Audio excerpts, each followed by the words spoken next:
ابھی لوگ یہ بھی بہت پوچھتے ہیں کہ کورونا وائرس میں ہم کون سا وظیفہ پڑھیں. بھائی گناہ چھوڑو, آپ دنیا کے اسباب بھی اختیار کریں کہ کراؤڈ میں نہیں جانا, اور جو بھی اسباب جو ڈاکٹر بیان کر رہے ہیں وہ دنیا کے اسباب ہیں, اور جو علماء بیان کر رہے ہیں وہ سب دنیا کے اسباب ہیں. لیکن علماء دنیا کے ساتھ ساتھ آخرت کے اسباب بھی بیان کرتے ہیں.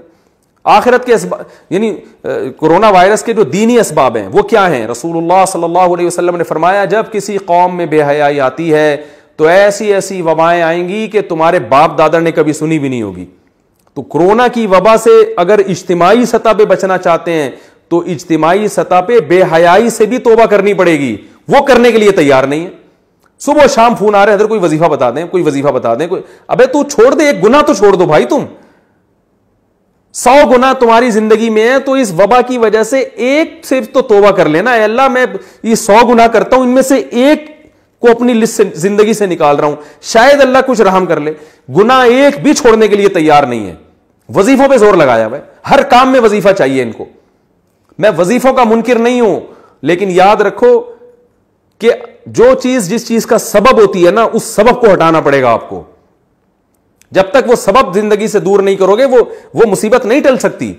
اور اگر ٹل بھی جائے گی تو اس سے بڑی مصیبت کا پیش خیمہ ہوگی. کیونکہ فرعون پر جب مصیبتیں آئیں تو مصیبتیں ٹلی ہیں. فرعون اس خوش فہمی میں مبتلا ہو گئے کہ ہم نے تو توبہ بھی نہیں کی, موسیٰ علیہ السلام پر ایمان بھی نہیں لے کر آئے, اور پھر بھی اللہ نے مینڈکوں کا عذاب بھی ہم سے دور کر دیا, جوؤں کا عذاب بھی دور کر دیا. وہ اس خوش فہمی میں تھے کہ اب ہمیں توبہ کی ضرورت نہیں ہے, مصیبت تو ویسے ہی ٹل گئی. ان بیچاروں کو یہ نہیں پتا تھا کہ بھائی یہ جو مصیبت ٹلی ہے نا, یہ بڑی مصیبت میں ڈالنے کے لیے. اب تجھے سمندر میں پانی میں غرق کیا جائے گا, اس کے بعد یہ چھوٹے موٹے عذابوں کی تجھے ضرورت ہی نہیں رہے گی. تو یاد رکھو وبا تو آتی ہیں چلی جاتی ہیں, وبائیں ہمیشہ سے آتی رہی ہیں. اللہ کرے یہ بھی چلی جائے, جلدی چلی جائے. ہم کمزور ہیں, ہم اللہ کی سزا کا جو ہے وہ برداشت نہیں کر سکتے, ہم کمزور ہیں. لیکن یاد رکھو اگر ہمیں توبہ کی توفیق نہیں ملی تو وبا سے ہلاک ہوں یا نہ ہوں, اس سے بڑی مصیبت میں اللہ ہمیں مبتلا کر دے گا.